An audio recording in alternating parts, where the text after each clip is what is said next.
So I went to a family reunion this weekend, and boy, you cooked like 20 steaks. Look, sometimes like you develop a reputation, and then you have to be prepared to meet your reputation wherever it is. Yep. That depends wholly on how much people actually understand where your reputation came from and whether they have an accurate viewpoint of your reputation. Yeah, it's like sometimes you can step up and sometimes you can't. And I like to think I stepped up this weekend. You stepped up because for like I do most of the cooking around the house, and I guess my wife's family now knows that I cook. Yep. Lucas and so cooks. They're like 20 people at this thing, and they're like, "Hey, Lucas, do you want to cook the steaks?" And you know that's a test. You can't say no. You can't say no. I have to do it. Can't say no. I have to do it. This wasn't as stressful as the time that I cooked my father-in-law a brisket for his birthday. Yeah. I mean, that definitely feels like it's all on the line. That was like a culmination of my skills. Yes. I don't cook steak. Like I just don't really. You have before. Like I don't really make. There have been incidents. There. I can think of one particular incident. I'm glad we didn't die. It was touch and go for a while. It was the most raw meat I've ever put in my chest. Anyways, I'm not good at making steak. I'll just say it. I'm not like I don't cook steak a lot at home, and so if I have a meat thermometer, I can do it. I can cook a steak with a meat thermometer. Yeah, it's like you just the principles. Yeah, you just like do it. You get the good sear, and like I know how to make a good steak. I just don't have the reps in me. Yeah. And up until this year, I didn't own a grill. Yeah, I own a smoker. Yeah, you know how to smoke stuff. You're not much of a griller. Yeah, I do. You do live in the Austin metropolitan area. Stop it. But I've never really owned like a propane grill or a Blackstone or whatever, and so those are not the same thing. I know.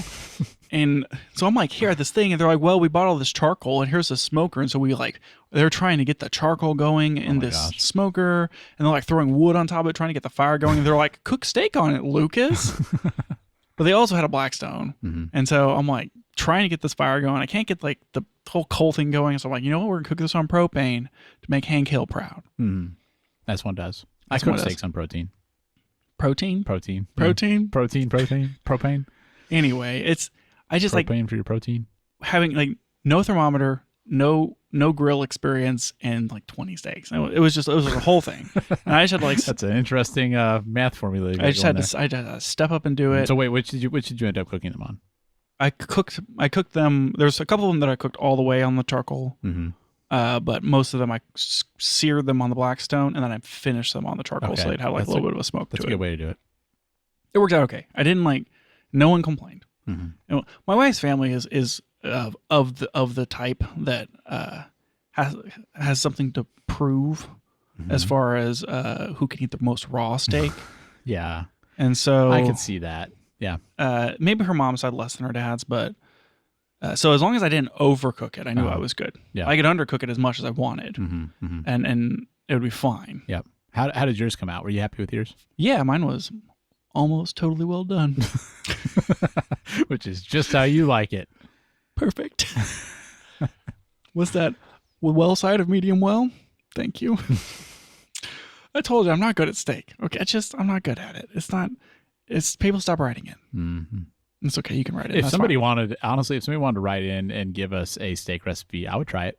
Heck yeah, I think I'm pretty good at making steak, but I would try it. I mean, it's the novelty of it would be incredible. So if somebody has a good method for cooking steak, send it and we will try it and report back. That sounds fine. Anyway, that wasn't the main thing here. It was like I had to do that, like the whole steak thing, and then also I brought my camera. Daniel, what do you think? What kind of lenses do you think I brought to this? Oh, geez.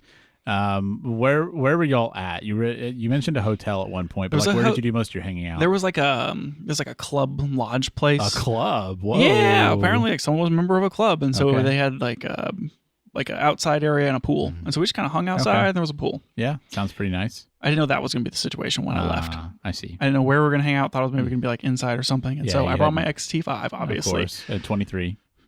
And the 23, yes. You know, if you had known it was going to be outside, you might have brought the 75. But if you thought you were going to be indoors, you might not have brought that lens. So I'm going to say maybe the 60 to 55. No. What do you got then? I brought 3 primes. 3 primes. I brought the 16, the 23, and the 56. I Seems tried reasonable. to bring the 75, but Wouldn't you fit. have my small camera cube. I do. And right I there. didn't want to bring my big camera cube, and I couldn't make the 75 fit in any sort of like packing situation it's a that pretty made sense. chunky lens. So. Yeah, so I didn't bring the 75. And I shot almost everything on the 56. Yeah, I was And going to say, in hindsight, knowing the situation, I think you might have been better off with like 23, 56, 75. The 56 was the perfect lens for this situation. I was very happy with all the pictures that I took. Nice. But I had my camera, and wife's grandma was like, "Oh, hey, Lucas, are you taking pictures? Can you make sure to take pictures of this event so I have them?" You're like, can I? I'm like, I'm glad I came prepared. Yep. People over here are making fun of me for how much thought I'm putting into which lenses and camera to bring to the family reunion. You were just thanking yourself that you didn't only bring the camp snap. That wasn't even an option. And lo and behold, here I am, only one with a real camera. Took all the good pictures and made all the good steak. All the good pictures and all the good steak. I'm just saying, I had a reputation, and I stepped up and I met it.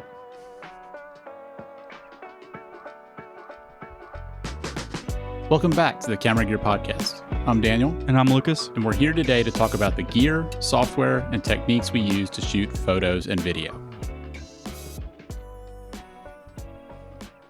My wife's cousin's daughter commented on my Fuji. She was like, I kind of want to get into photography. What kind of camera is that? Or something. How old is this person? 15. Okay. And I, of course, started rattling off camera information. Yes, as you do in frequent situations. Why, thank you for asking me about one of my favorite topics. And then she had mentioned it to my wife, and she was like, yeah. And my wife was like, oh, you should talk to Lucas. He loves that sort of stuff. She's like, yeah, I mentioned it to him, and he just started like rattling off numbers and letters, and I don't know what he was talking about. Yep. That all sounds right. I'm like, maybe I'm not approachable when it comes to this sort of thing. It is your special interest. What can you do? How did you, so you shot all those pictures. How did you deliver them? I decided, thought I was going to deliver them all just JPEG off the camera, but I instead attempted my workflow where I brought everything into Lightroom, edited everything, and then exported the JPEGs, and I only kept the exported JPEGs, and I didn't even import the JPEGs off my Fuji. Whoa. I know. Huge step for me. How did you send them to the people? I most of these people are iPhone people, and so I just sent an iCloud photo library link. Makes sense. And boring but easy. I ran into a problem that I still haven't fixed or looked into yet, where I exported 88 photos out of Lightroom. And when you export out of Lightroom, there's no option to save images from on the iPad. Where you like export out, you have to save it to the folder, like the Finder app. Oh, like as a file? As files. And then you have to go to the Files app, select all the files, and then save the images. That's and annoying. save images means it's being imported into Photos. That feels like a Lightroom problem rather than a... You can't even hit the share sheet. You export it, you hit the share sheet, there's no Photos option. You can't go directly from Lightroom export to Photos. Wow. That's annoying. Yeah. Then you have a whole extra copy of that stuff. It's just like a whole thing. Yeah. But... weird. Anyway, and so I exported 88 photos. I imported 88 photos. And then I had like those 88 plus maybe like 4 photos from my phone. And whenever I added them all to the library album, there was 89 photos. Mystery photo? No, there was like 4 or 5 phone photos, 88 camera photos. So there should have been like 93. Oh, okay. And I don't know where Missing the 4. extra 4 photos went. There's just like no real like progress bar for what's being imported. I have no idea. Just have no idea. Apple Photos is a black hole. You didn't need those photos anyway. I just gave up. I was like, I can't figure this out right now. Yep. We're just not getting those photos. Hope there wasn't a good one. They were all good. So anyway, I used Lightroom, but one of the things that my complaints about Lightroom on the iPad is that it's missing features that are in Lightroom on desktop. Not even like Lightroom Classic, just regular Lightroom. Yep. And they've added a lot of the AI features now where you can like do enhancement stuff like subject detection and then do like, I'm going to whiten this person's teeth or make their eyes glisten. Oh. or smart adjust the background or whatever. And so a lot of those features are finally making their way to the iPad Lightroom app, and so I gotta use some of those. Oh, cool. And they were all okay. They helpful? Yeah. Does it go pretty fast on the iPad? And actually making it slower. It used to be that you could hit the crop button and then like change the crop, and then it would just save the crop state, and then you could like hit the edit tab, and then you just go back to editing. Yeah. And now you hit the crop button, and then if you want to like change the ratio, it's buried under a menu. They added the crop ratios is now, here's a button for like I don't know, there's like one button here, and then there's like pick your ratio button, and then there's one that's like YouTube, Instagram, X, Facebook, and then you can just click the social media thing, and then it will automatically crop it to some unknown ratio. Yeah, that's and they're all slightly different for whatever reason. Of like, why is TikTok 16:9 different than YouTube 16:9? Can you explain it to me? No. It's ridiculous. And so it's like all the extra menus for no reason, but you have to like do the thing. You have to go to the crop. You have to set all your things, and then you have to hit apply in order to exit the menu. It's more taps. I feel like you see this a lot with apps where they want to make it look simpler, but they end up making it more complicated by making it look simpler because everything gets buried under menus and you can't just see the buttons in front of you. Yeah, I hate things that are under menus, and I want everything to take as few clicks or taps as possible. Right. That was the thing that drove me crazy when I switched to iOS. Was like everything was one more tap. Yep. Just one more tap. Just one more. I'm like, it's one more times like 3,000. It's just death by attrition. It's working your finger strength. I don't need my finger strength to work. It's causing RSI issues. Sounds like something someone with weak fingers would say. Yeah. Maybe I'd be better at making steak. Yeah, maybe. So anyway, Lightroom was both getting better and worse at the same time. Interesting. At least you can do all the AI things. That's important. It's important for their stock price. It sure is. Woof. Anyway, you were thinking about getting a new travel camera? Yeah. We've been we have a topic, I guess, on a future week now about travel cameras. So maybe there'll be more to come on that. But we talked in our post NAB show about the Confinity Vista, which was their new little. So they call it on their website a personal cinema camera, which I don't know about you, but I'm super down with the idea of a personal cinema camera. Oh, for sure. Me too. And this is like the size of an original GoPro. This thing is super tiny, and we saw it at NAB, like a prototype of it, but it's actually like pre-orderable now. I think it's shipping on June 23rd. It's just so small. By the time this comes out, like it'll still be pre-orderable. It's discounted right now because of the pre-order. And I was wondering, do I need a Confinity Vista?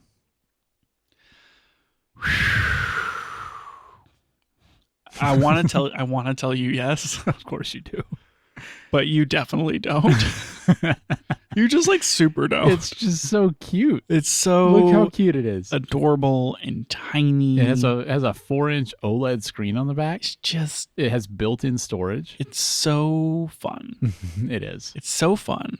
But it's also the same price as, say, a Nikon ZR. Yeah. Which definitely a more capable camera. Better camera. The biggest problem the Vista has is that it doesn't do RAW. No. And as a cinema camera, that is a shortcoming. Doesn't shoot RAW. It does do ProRes. Fujifilm would tell you that's fine. It's APS-C or Super 35. No, it's full frame. Oh, it is full frame. You can shoot. Oh, it's some of the modes. You can shoot higher frame rate in Super 35, but it's a 6K open gate. Okay. Full frame. Okay. Yep. With ProRes. I remember the other one. I hope this one's not janky. I remember some of those other Confinity cameras being janky. I think that's the big question is what's the software? How's the software going to work? One thing I do like about it compared to the other cinema camera we've been testing is that it does have H.265 modes. That's true. It does. I wonder if it overheats. It does have a cooling fan. It's just so tiny. I'm like looking at I just want to hold it in my hands. Like, you want to put cameras in your mouth. I don't want to do that, but I just want to hold it in my hands. I don't think I would cradle it. I don't think I would put this one in my mouth. Yeah. I'm actually very picky about the cameras that I'll put in my mouth. This one doesn't look like it would taste good. No. it doesn't. Yeah. It's mostly the gray colors. I keep flipping through all the images of this thing. I think you just have to go look at it. Everyone just has to go look at it. Just stop what you're doing. Go look at this Confinity. It's super, super cool. What's a Kine mount?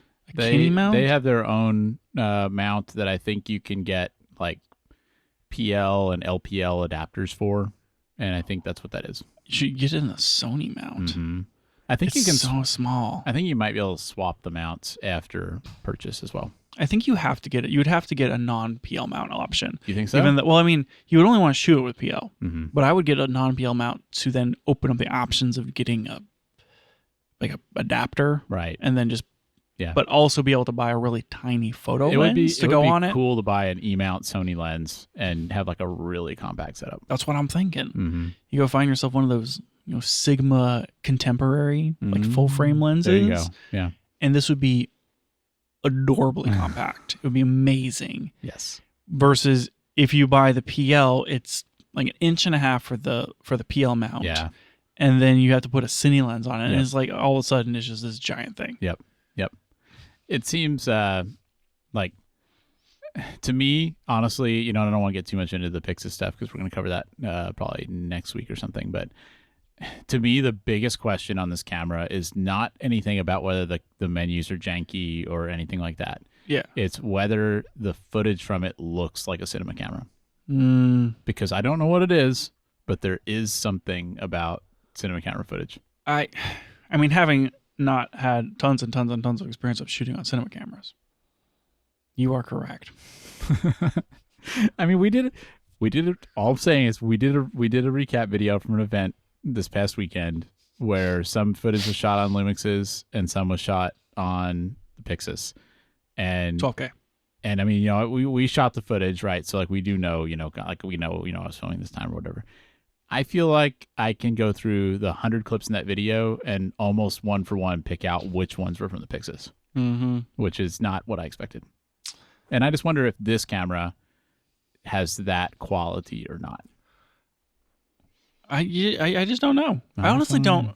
It's one of those intangibles. And I know that everyone's like, oh, it's the full frame look or whatever. I don't think, but the Lumixes are full frame. And, well, like as a comparison, like as a similar thing. And I don't know if it's that, we're shooting in film mode, and so the image is just flatter. Yeah. I mean, but like I'm still grading it to be the full dynamic range. I don't know if it's that it just has like how it renders the dynamic range and the highlight roll off.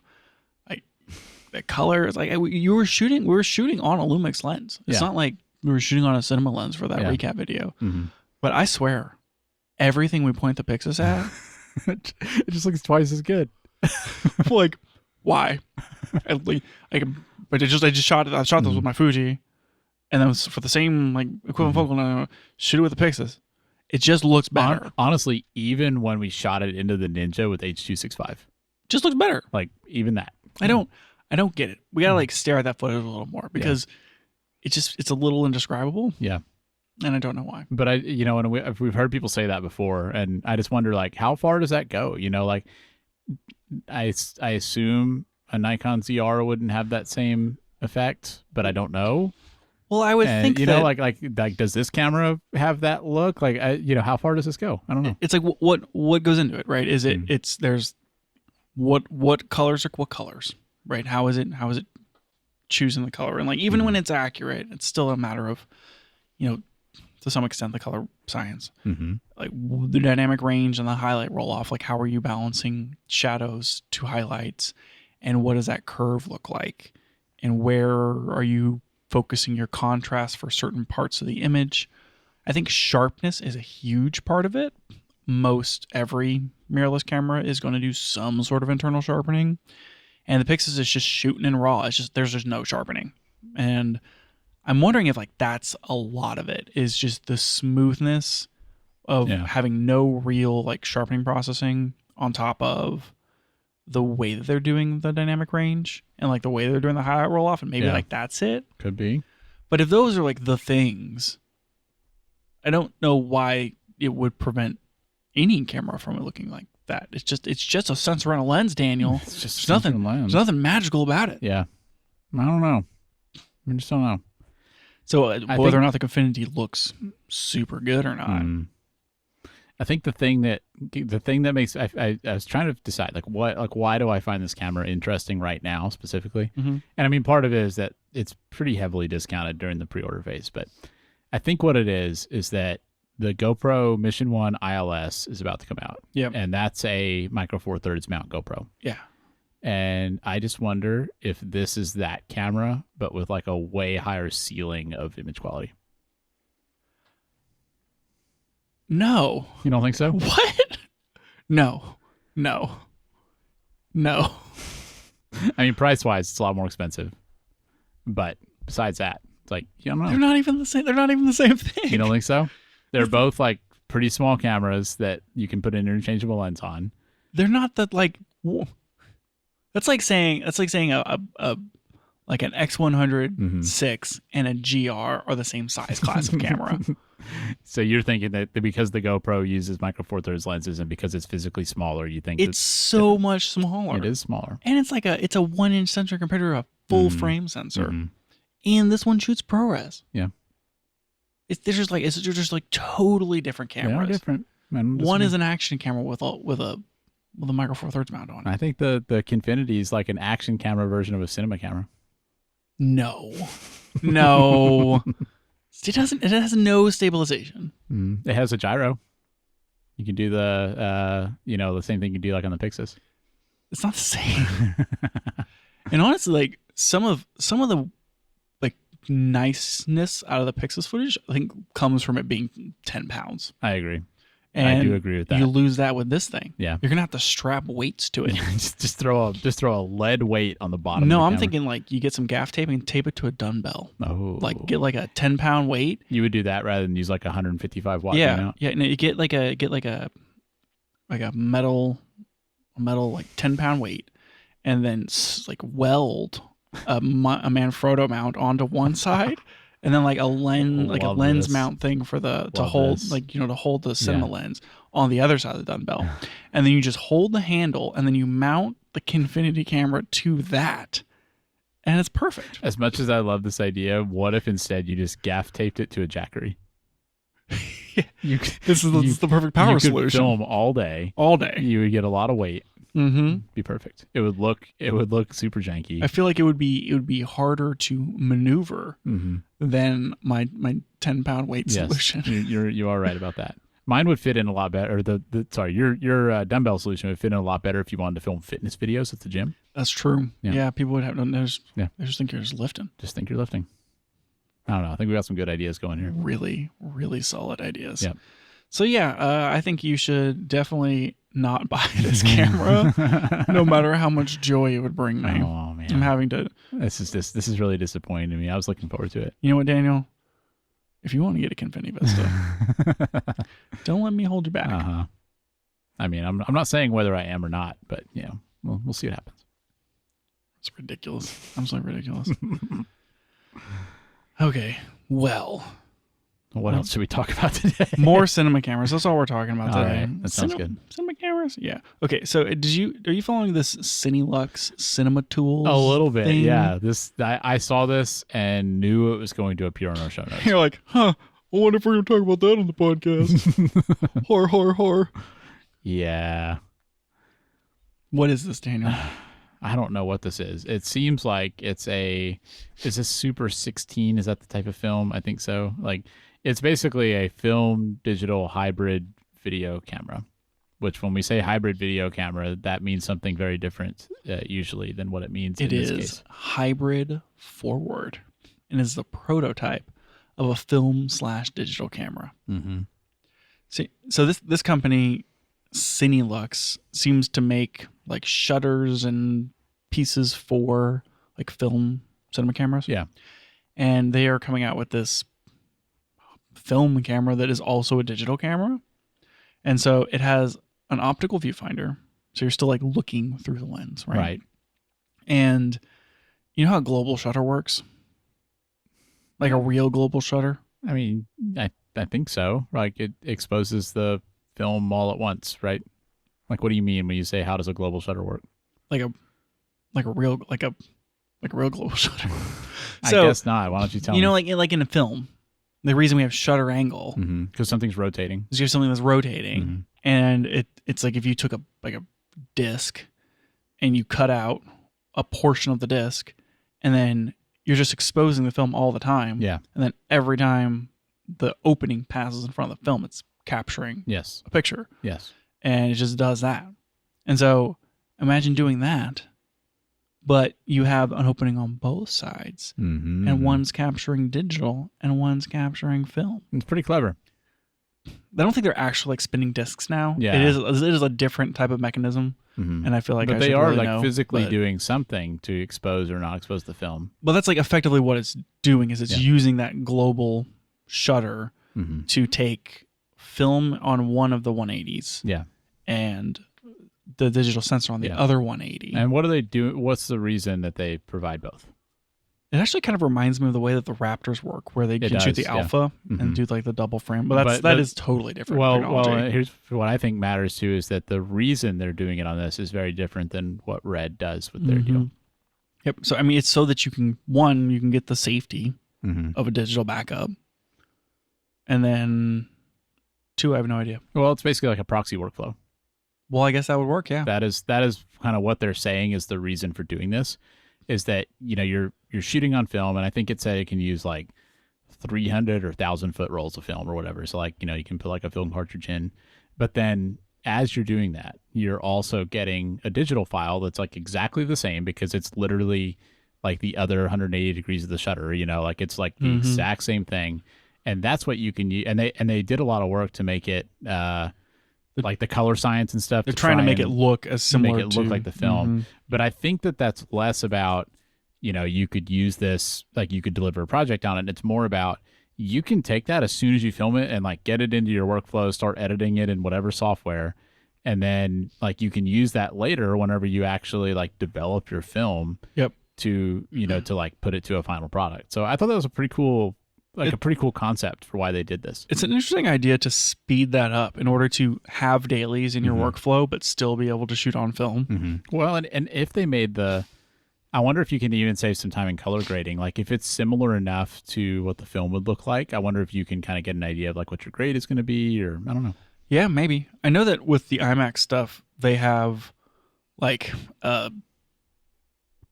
camera on the camera basically, and so you can do like the director monitor and dailies and that sort of thing. Yeah, but you're still like shooting on film. Especially with the new IMAX camera. Right, the new IMAX. We talked about that. This one, I mean, it has 4 SDI outputs. Yep. And so you can do like an actual cinema workflow where you have director monitors and this sort of thing, and maybe running out to external recorder or whatever. You can actually have the advantage of all the things that come with a digital workflow, but still shoot in film. Yeah, I thought it was a really unique idea. And I mean, obviously, you get the ability if you wanted to just deliver a project on digital, you could. I don't think it would make sense to use this camera if you only wanted to do digital, but it's neat that you get both. Did you see the thing where it says it has a hand crank emulation for film running? I didn't, but I did see that word in the show notes. And do you think you could spell that for our audience? No. You don't think so? No. Because I had to read this out loud to try and understand what it meant, which is something I do sometimes when I can't understand a word. Because this word is spelled IMJULATION. Look, if we're going to start pointing out spelling errors on the show notes, Daniel, this show is never going to end. Emulation. Yes. That's, yeah. Anyway. Not how that word's spelled. No, I missed that. Is that kind of like the like how the Fuji X half has the little film advance lever? I don't even know. Like, I don't even know what that's for. It just doesn't make any sense to me. I just want to bring it up.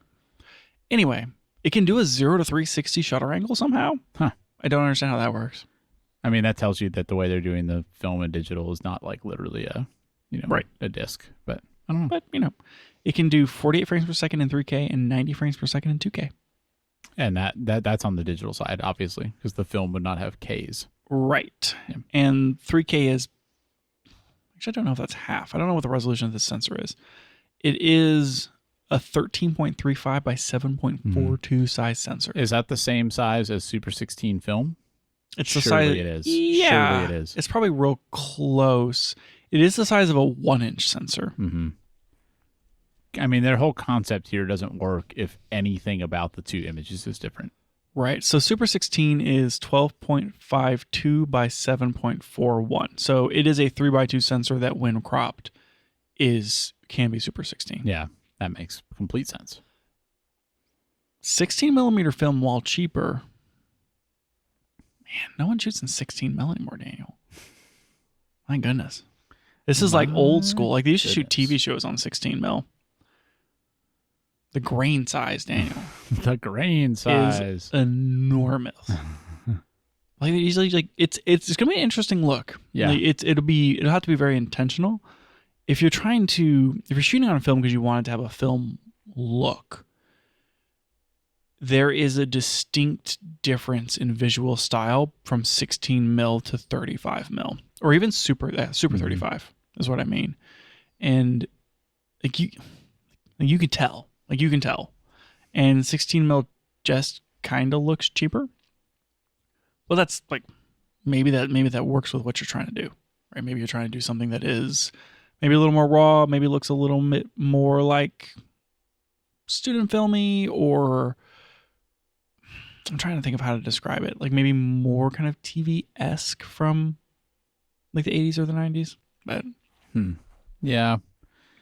I'm curious to see see how this thing goes. Apparently the prototype they have films in ProRes 4444. Cinelux has a RAW format and Cinema DNG, and they're planning on making it shoot to CF Express Type B. Well, that's cool. Yeah, I mean, it seems like it's at least fully thought out. So we'll see how it happens whenever it actually launches. Mm-hmm. I think that it makes the whole thing more approachable. Like if you're for sure an indie filmmaker and are you want to shoot on film, just being able to pull those proxies and do your workflow, like it's just going to save you. It's going to save you so much time and so much film. Yeah. Even ignoring that, if you wanted to shoot on a camera like this, like used Super 16 cinema camera, like there's an Arri 416. And used is like $60,000. They're planning for the kit to be under $40,000, which is still like stupid expensive, but I guess it's a lot cheaper than the other options you'd have. I'm also imagining, I don't know if this is how someone would use it, but you like set up a scene. You could do a dry run and then like test your lighting and run through everything, shoot it digitally. Yeah. And then, reset and then shoot it on film. That's a good idea. Yeah. So like there may be opportunities here to use this thing to save a good amount of film and really cut down cost and cut down timelines. It's an interesting idea. I've always been like a little skeptical of the idea of shooting on film just because it seems like it would be so impractical, and this does feel like it solves a lot of those problems. Yeah. I guess we'll see where it goes. I don't know how much we're going to see these in use, but I'd be curious. Yeah. It's kind of fun and exciting. It's just like weird and interesting. Yeah. That's a great way to put it. Weird and interesting. I'm all about it. It looks like debut in 2027. So I guess we'll be talking about this probably about 4 more times. Yeah. I'm sure there'll be more updates on it. So cool. Give you plenty of time to save up your $40,000. I got nothing.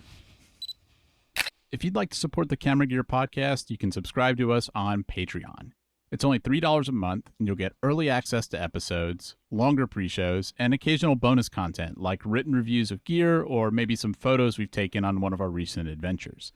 This really does help us pay the bills and keeps this show running, and we'd love to have your support. You can find out more at patreon.com/cameragearpodcast, or there's also a link in the description for this episode.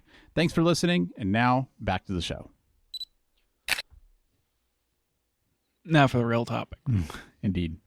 An actual camera that people might buy. All that other stuff. Yeah. Mm-hmm. What do you got? That was a dramatic pause. No, okay. Do you think people who have like the silent skipping thing? Yeah, they didn't. Were confused. They didn't hear that dramatic pause. I recommend that everybody listen to the whole episode. Don't skip. Honestly, I would suggest people listen at 0.8. Just a little really slower. Make sure you get every word. I think I talk fast sometimes. I don't know if that's true, but sometimes I think I talk little fast. Maybe I mumble. So turn it up, set it to 0.8. Don't skip silences. Just really settle in and let Yeah. the podcast flow over you. Well, we've already talked about how you can wash the podcast over you. That's true. We have We yet have to talked about release that. that special edition Irish Spring Soap carved version of the podcast, Yes. but it's coming. It is coming. Yep. Yes. One of our mini merch ideas. Anyway. In terms of things people might actually buy. So Canon released a ZR camera. Yes. Is that what we're calling it? A ZR camera. No, I mean it is kind of conceptually similar, but it also feels to me a lot like a Sony A7S3 FX3 situation that they've got going on here. Do you remember when the R50C came out? R50. It's not R. Sorry, I said the wrong thing. That is Do you remember when the camera. Canon C50 came out? Yeah, I do remember that. You remember that one? Not that long ago. And then the Nikon ZR came out. Yes. And And then- those two cameras seemed very similar. And we said, wow, these cameras are very similar. Mm-hmm. But the C50 is kind of taking a different approach, and it's a higher end camera. And the Yep. ZR is taking a different approach, and it's a lower end camera. Do you remember us talking about that? And we said, boy, I want to see what Nikon does in the C50 space. Yep.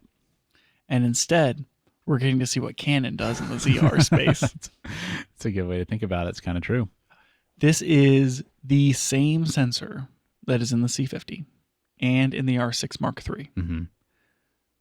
but in a different body. Yes. And priced much closer to the R6 III, actually a little bit cheaper than the R6 III, priced exactly the same as the Confinity Vista. $2,500. Yep. I don't know if one would want to buy this or Confinity Vista. I think Interesting from choice. an adorableness standpoint and size of rear screen, the Confinity makes more sense. Mm-hmm. But I think we will probably learn that from a cohesiveness of software standpoint, the Canon may or may not be the better You're choice. probably right about that. Maybe a little more polish. Yes. So it seems like, I mean, this is maybe I'm stating the obvious, but Canon is drawing a pretty interesting line with their V and their C cameras. Yes.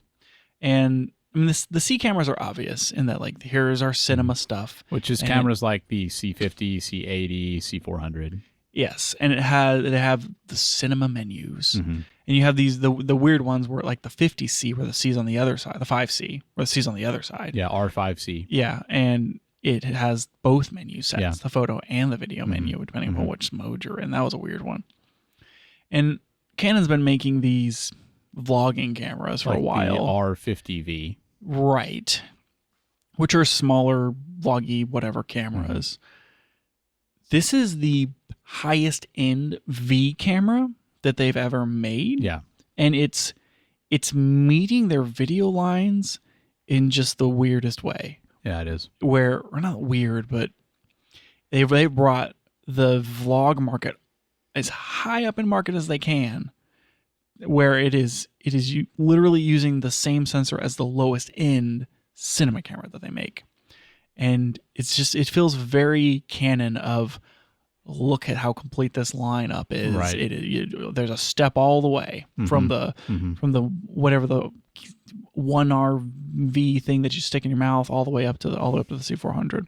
I mean, but it is PowerShot V1. That's the one I'm thinking of. It's still a V. I think it is an important price point to hit, though, because it's sub $3,000. Like, it's quite a bit cheaper than the C50, but it's clearly way up market from the R50V. Yes. It is, because it's a V camera, that means it uses the photo style menus rather than the cinema menus, which means that it doesn't get all of the features. And so if you need a lot of those cinema whatever features that, like, the C50 has. What would be an example? Oh, Like time code, maybe? yeah, I think it's time code. I'm trying to look for, I think I have them somewhere down here. But it's like, I think this does actually have false color. But it's like some of the time code supports, and, like, it doesn't have any SDI ports, and it's just like a lot of those kind of cinema geared features, professional IO, being like rig ready. It doesn't have any whatever, like, 3/4 20 ports on it and stuff like that. So it's just, It doesn't really support like the XLR module. It's just there's a lot of those like little cinema type things that just don't. That's come with interesting. it. So you feel like they're still expecting you to use this as a handheld camera. Yeah, for sure. I mean, which I'd say is probably not necessarily the case for the C50. Like the C50, I think you could, but it clearly is also made to be rigged, and this is kind of not as much. This is very clearly you're only shooting with this situation. The C50, they ship it with that handle thing that like you can put the handle on. It's got the mic stuff, and then it screws into the body. Yeah, that you can like mount that thing on this, but the handles are not going to do anything because there's no screws for the hot shoe. And it's just not. It seems like it's not really intended for that sort of thing. And also, this has stabilization. Yeah. Whereas, like pretty good IBIS probably. Yeah, like the C50 doesn't have any stabilization. And I mean, from what we've saw, like if I'm shooting on a cinema camera and I'm like rigging that thing out to 10 plus pounds, kind of like the way it looks without stabilization. Yeah, I agree. So, but if you're like small, you're shooting in like a DSLR style body, you kind of need some sort of stabilization. Yeah. Just to get the jitters out. Yeah. It's like unnatural movement. Yeah. Exactly. So it's just interesting because this is an R6 Mark III. It is. It's an R6 Mark III that's kind of optimized for video. Right. So body design on this thing, it's like flat top, like no EVF. You're only dealing with the back screen. That's why I was saying it feels kind of FX3-ish. It does. I think that not having an EVF is maybe like the weirdest part of this. It makes sense for the lineup because of what it's competing with. But like with Nikon, whenever they came out with their ZR, it has a giant like 4-inch screen on the back, and it's like super bright and super good. Yeah. The screen on the back of this camera it's like okay. It's like a fine screen, like a normal. It's fine, screen. but it's like the screen on the back of like a mirrorless camera. Yeah. It's so you're not getting anything special there. It's not anything special. Whereas we see, from Infinity and from Nikon, these like big screens that are actually usable in daylight where you don't feel like you need an external monitor. This camera comes with a full-size HDMI port. And that is an improvement over the ZR. But I think it's like an important distinction is that the ZR says, use the monitor on this camera. It's already really good. Yeah. Why are you going to plug something else in? You don't need to. This is a run and gun style handheld camera. Whereas the R6V says you can get by with the back of the screen if you need to, but we're ready to go with an external monitor solution because you kind of need it. Yeah. Interesting distinction, interesting way to differentiate. For sure. And like maybe that's part of the reason to pick between the two. I don't know. Yeah. Ecosystem's probably more They than made anything. a weird choice with that, though. I mean, I really do like the way the ZR did it, where you have a really nice screen on the back. And I think that fit really well with like how the camera was positioned. And I wish they had done that here. Yeah, I kind of do too. They did stick a vertical tripod mount on this one. I mean, that's, I know you don't like vertical video, but a lot of people shoot vertical. So I think it kind of makes sense. It does make sense. They also put it on there such that when you put it on a tripod, if you put a tripod mount on the side, it blocks the card door. So you have to take the tripod mount off in order to get the cards out. That's annoying. A little bit. A little annoying. $1.62 million for that back screen. That's not very good. I don't think I mentioned that. It's like, bleh. Ugh. So, does have a cooling fan. Right. And that's the thing that's different about this and the R6 III. So R6 III didn't really have too many overheating issues. It seemed like it was pretty good. You get an EVF. R6V, we get a fan. Yeah. It's like, what do you want? I think that the continuous record capabilities on the R6V are better. Oh, interesting. Like not just overheating, but just in general, like they let you do more things? Well, no, I think it's just you're not going to run into the heat limits. Oh, okay. It seems to be very well actively cooled. Yeah. If that makes sense. But they still maintain the weather sealing. So like you get a fan and you get weather sealing. That's convenient. I mean, if you're using this to do video stuff all day, like that probably is going to come into play eventually, like especially if you're outside or something. Yeah, for sure. I think that's like it's a V style body. It has like a TZ, like a tilt, tight wide. Oh, like a power zoom? Yeah, it's got a power zoom lever on it. And I think they even shipped a new 20 to 50 f4 power zoom lens for this thing. So it uses same cards as the R6 Mark III, which is CF Express Type B and a UHS-2 SD card. Well, I mean, like, spoiler, like, everything about this thing is the same as the R6V. Mm-hmm. It's got the LPE 6P battery, Mm-hmm. like USB-C support. I mean, it's same sensor. It's very clear what they did here, right? Like, I mean, they saved an enormous amount of money by basically taking an R6 Mark III, changing the body a little bit, and then adding like a couple of features in the menus. Right. It has the same processor as the R6 III, but I think it has a different processor than the C50, if I recall correctly. Really? I think the C50 is using the processor from like the C400 and the C80, which is their whatever video processor. And I think that the R6 III is using that new like Digic X situation, if I'm remembering correctly. I think the C50 may also use the Digic X. Is that right? Yeah, I thought there was like a subtle distinction there with the processors on these things. I'm not totally sure. You find out. This isn't like, obviously it's electronic shutter only. It's another distinction between this and the R6 Mark III. You can shoot photo on this. I don't know why you would buy an R6V as like a photo camera. It is a different processor. It is. The Digic DV7 versus the Digic X. That's right. Yeah. That's right, Daniel. Okay, fine. I see it here in the show notes where it's written wrong, but I know. You know. Sometimes you just put stuff in as a decoy. Exactly. Anyway, would you buy this and use it as a photo camera? No. I'd get a R6 Mark III. It's like you're gonna pay $200, $300 or more to get an EVF, and that's all you need to know. It's like if you're shooting photo and you just need video sometimes. Yeah. R6 III. If you're shooting video and you need photo sometimes. R6 III. I don't, you wonder like why do they even put photo capabilities on this camera? But I do think there's a lot of people that, your job is to do social media for a business. You need to buy a camera. You know that 95% of what you do is going to be video, but like occasionally you may have to take a photo. They may ask you like, hey, can you like use your fancy camera to like take a headshot of somebody or whatever? And I feel like this camera can, like, it's good that it has a mode, where it can do that. And I think I could imagine some people's scenario being that where, they're literally going to take like 10 pictures a year on this camera. And then the rest of the time they're going to be shooting video. And maybe for that, maybe the trade-offs of this are more worth it to get this over the R6 Mark III. And it is a little cheaper. Was like $200 cheaper or something like that? $300, I think. Yeah, $200 or $300. 'Cause I'm pretty sure the R6 III is $2,800 and this is $25. Yeah, that sounds right. So like a real quick rundown on the specs on this thing, which is, it's just like copy paste, right? You get whatever 7K 60 raw internal in 12-bit. You can do 7K 30 open gate. It does like 4K 120 full frame no crop with audio. It also has S&Q modes where you can do conformed slow motion. You can do 2K up to 180. They have Canon log C2, and they're like 15 stops at dynamic range. It has like why do they say it like that? Right. It has like the LUT importing, it has false color and zebra and waveform and shutter angle. And they do like 4-channel audio, which is really nice, turns out. It's nice to have 4-channel audio. They'll do movie pre-recording for like 5 seconds. You can like, get pre-capture for your video, which is kind of super neat. And like, all the things. All the things. Yeah. That's like the gist of it, right? They do like the vertical video mode with the menus and blah, blah, blah, blah, blah. So it's like all the stuff we would expect.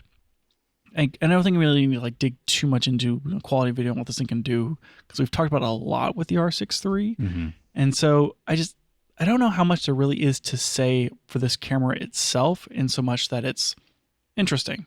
Like, it fills a spot in their lineup. It's peculiar to me that they said C50 is the cinema, and then for the vlogger people, here's the R6V, and that starts at 2,500. Yeah. And like essentially just re-release the same camera, but in a different form factor for less. Yeah, it does seem like that. I feel like if I was picking, I would pick a C50 because I like the professional features that it offers. But a lot of that's because we know that the way we shoot things, we would use them. And for a lot of people who vlog, they wouldn't care about time code at all. No, they wouldn't. Rigging is probably a downside. Like, they'd rather not have to rig their camera. And so for some people, it's like, I don't have to do these things and I can save $1,500. Sure. Well, I think the unglamorous thing about it is that there's lots and lots and lots of video use cases that just don't need to be complicated. Yeah. Where you don't need to have a whole crew, or you don't need a follow focus. You need essentially what a mirrorless camera does, where it has good autofocus, and it's just a simple all-in-one camera solution that can take interchangeable lenses. Yep. And like does the thing. And it's like you're going to shoot corporate video, or you're like recording a podcast, or like you're doing, running gun, whatever. I think that there's tons and tons and tons and tons of video out there that need something like this way more than they need a C50. Yeah, I think that's right. And that's kind of, I guess, where this lands in the market. And it just so interestingly competes just absolutely directly with the Nikon ZR. Yeah. Yeah. I mean, probably not a coincidence. Well, no. So what would you, if you were, I don't know, you have like a production company or something, you're like, we need to buy a bunch of Sony FX3s, but we don't want to spend $3,500 on a 15-year-old camera, and that's only 12 megapixels and can't shoot RAW. What are we going to do? I don't know why you're shooting RAW in this situation. I've already explained the link. You don't necessarily need it. Anyways, you're like, it's a ZR, it's a R6V. Yeah. Like those are the best cameras out there. These are two I got to pick from. How are you going to make that decision, Dan? I mean, I think lenses is one big thing, right? Like, honestly, right now, I feel like RF mount has maybe more video oriented lenses. But I mean, Z, is on red cameras now. So like you have to expect there to be more and more there. I feel like maybe that's a factor if you already have lenses, for whatever reason, like it's just like which ecosystem do you fit into better? But I don't know. I'm more interested in the ZR. I feel like you get the red code RAW, which is, probably like fun to work with. You have a better like built-in system with the screen being as good as it is. Like it feels like the ZR is a little bit more, capable, maybe like without a bunch of rigging. And I don't know. I mean, I think it's a little cheaper. Dude, it seems that I think the ZR is a little more appealing. Don't you want 7K instead of 6K? What if you need 7K and 60 frames per second, Daniel? Well, then I guess you got to go Canon. Do you think that Red RAW is better than Canon RAW? I don't know. Who's to say? Who is to say? I think any RAW is better. It's nice to have the option, I guess. But I mean, we all know you're a Nikon fanboy. But wouldn't you rather have a full-size HDMI port? I would rather have a full-size HDMI port. It's very true. I mean, even though the ZR is a stacked sensor, that we've already seen, that Canon camera probably read just as fast, faster even, with those weird Canon pipelines. Yep. What if you needed more audio channels? I mean, I guess the ZR is probably only 2. Most cameras are. I would expect so. Yeah. Yeah. Actually, the ZR, 32-bit float internal. That's true. That's very true. Not gonna get that on your Canon. I think that one way Canon still wins is that they have this whole like ladder of options. Because with the R6V, you could start with that. You could get lenses and stuff for it, and you've got like the sky is the limit. Like whatever amount of money you want to spend, they have an upgrade camera for you. And Nikon doesn't really have that. I don't agree. Really? What, you think you get a Z8 as the upgrade from the ZR? No, I think you go buy a red Komodo. You get a Komodo X or something. Yeah. Yep. I mean, if you're willing to jump that high, that's the upgrade path. You just don't have a good like $4,000 or $5,000 option. Yeah, you'd have to get a Komodo, which is probably going to be closer to $8,000 or $9,000. Yeah, by the time you like rig it out. Yep. Whereas with Canon, you do have the C50, which honestly the C50 probably isn't that much of an upgrade over this, but like you have the C80 as an example of like a pretty good, mid-range option. You'll know how to mess with Canon RAW and C-Log 2, but it's going to be like learning a whole new camera. Yeah, because the menus are different. Because the menus are totally different. And so there's no like skill translation. That's true. Other than investing in RF glass. Yeah, that's true. There's not really too much there. I feel like it's your entire. This isn't.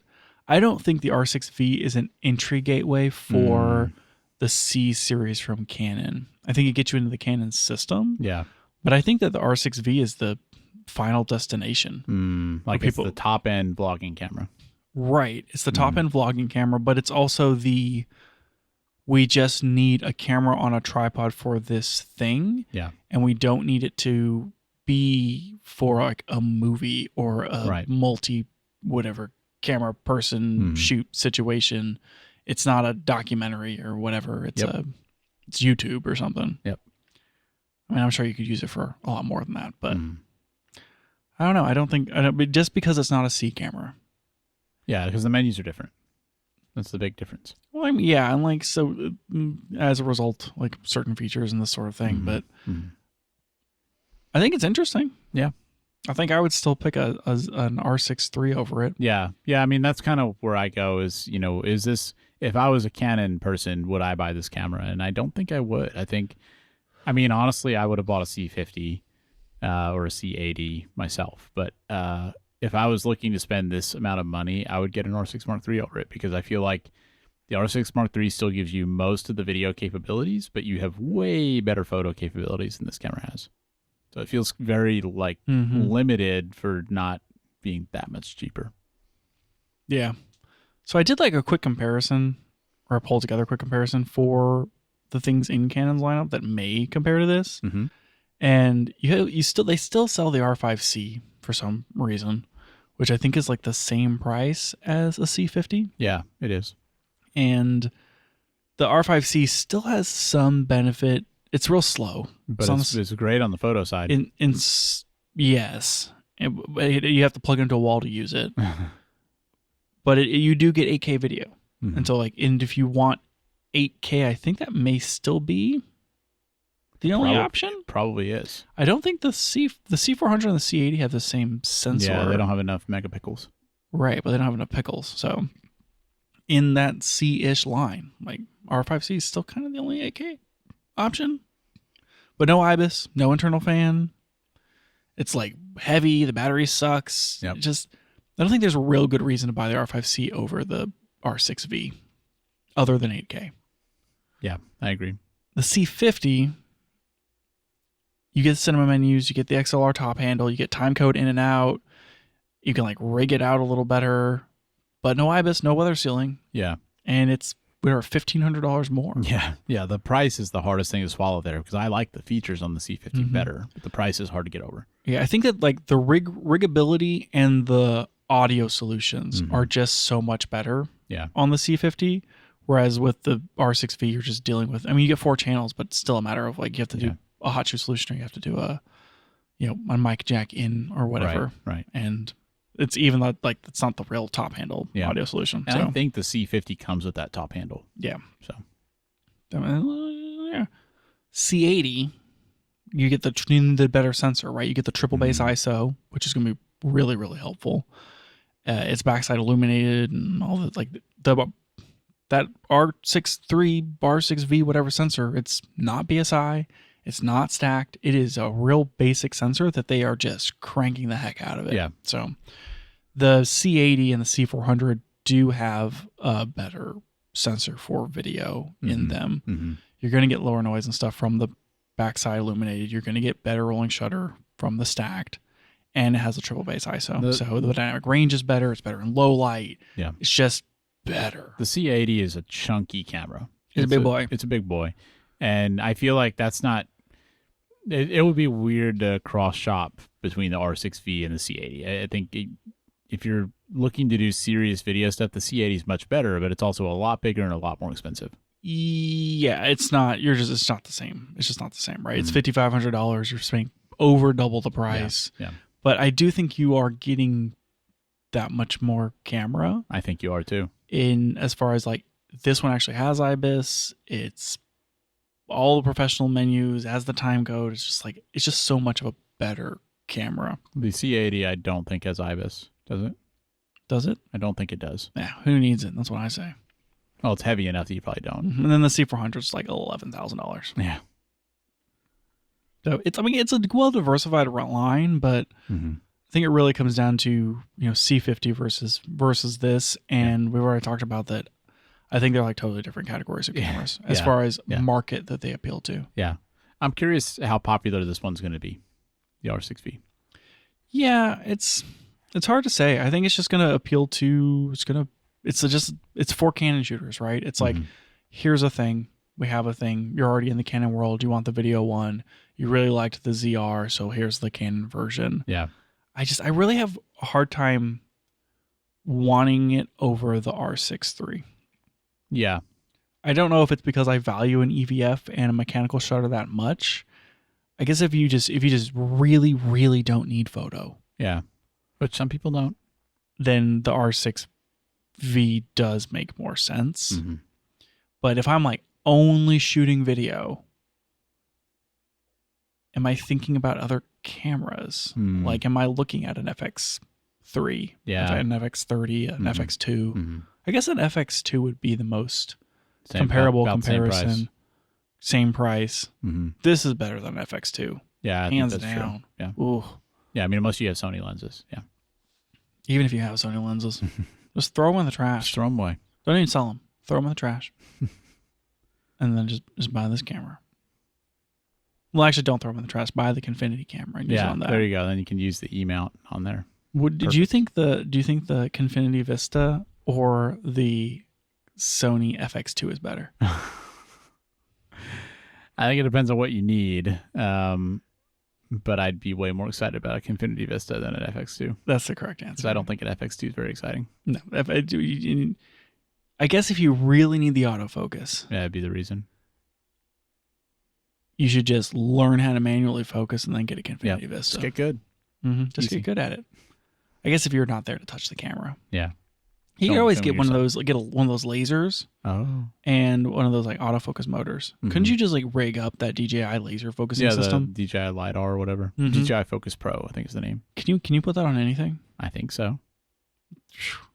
I don't know why anyone's talking about autofocus anymore. Yeah. Whenever you can just buy Cinelux lenses and lasers. And lasers. Problem solved.